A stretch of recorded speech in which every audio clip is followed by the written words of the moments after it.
A city united, prosperity, safety, and compassionate leadership for all. That is the slogan of our esteemed guest, Dr. Curtis Merriweather, who stands as a candidate for mayor of North Charleston. Dr. Merriweather, thank you so much for joining us today. Thank you for having me. So before we dive into the nuts and bolts of you running for mayor, can you talk to me about Curtis, about your history? Oh man, so very humble beginnings. Went to school in South Carolina, grew up on free and reduced lunch, so I know the story all too well. But my father really believed, I'm a son of a pastor by the way, but my father really taught education. Okay. My dad believed that education was the gateway to success and prosperity. So I have embodied that. I'm a graduate of the University of South Carolina, and that was the launching point into probably where we are here today. Mm-hmm. And now where are you from originally? I am originally from a small town called Beach Island, South Carolina. Okay, so your South Carolina roots, yes, they run deep. Absolutely. And now you're an entrepreneur. I am. So you even more so understand the importance of entrepreneurship. Mm-hmm. Can you talk about one of your big platforms is business development and growth? Yes. What do you hope to see for North Charleston in that realm? Oh, that's a great question. So when you start a new business, a lot of it, sales is the lifeblood of an organization. So as mayor, one of my objectives is going to be to create a platform that increases business investment in the low country. So just really understanding what our value proposition is, where we fit in the grander ecosystem, and then hoping that large businesses will partner with us to facilitate our goals in the low country. And now North Charleston is growing, and it's the third largest city in the state. Yes. That also comes with crime rates, and yes. I believe that North Charleston leads the state in crime. Yes. How would you as mayor address that issue? That's a great question. I think oftentimes, Taylor, when I see these conversations, people oftentimes want to treat crime as a one-off, and it's not. It's a holistic approach. So of course you have to look at, citizen police, relationship improvement, of course. We have to look at how we're doing policing. But I really think to successfully address this problem, we have to look at the root cause of the problem. And the root cause of the problem is poverty.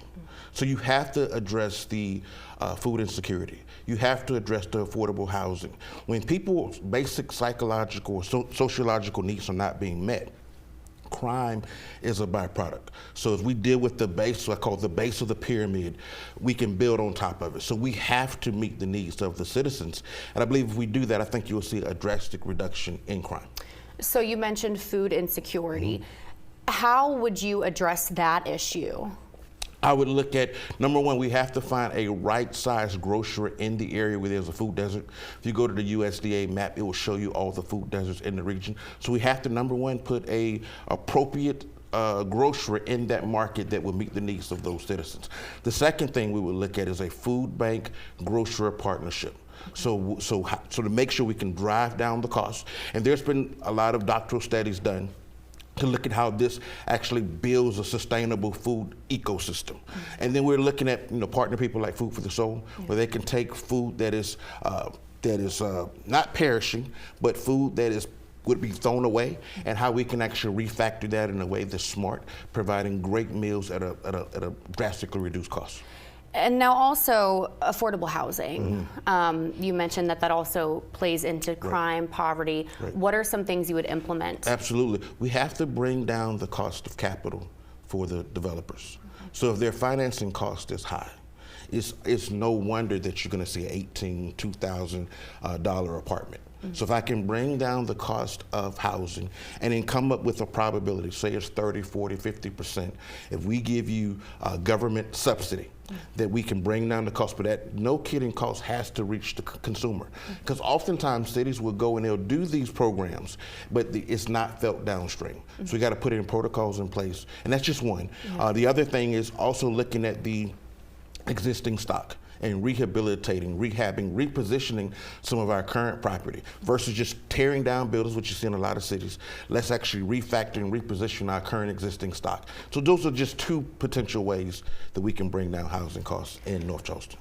Something else that I read, back in 2020, you spent some time with the White House. Yes. Can you elaborate on that a little bit? In 2020, I was named a game changer by the White House. Okay. And I was also for policy for innovation and entrepreneurship. So the White House policy advisor saw the work we were doing in the government contracting space and thought it was worth bringing us up. Now, when we were at the White House, one of the things we talked about was how to increase minority participation in the contracting process, which is something, of course, that it's not something I'm running on, but it is something that I'm definitely mindful of in, once we become mayor, how we address it, how we make sure that all minorities have a fair seat at the table.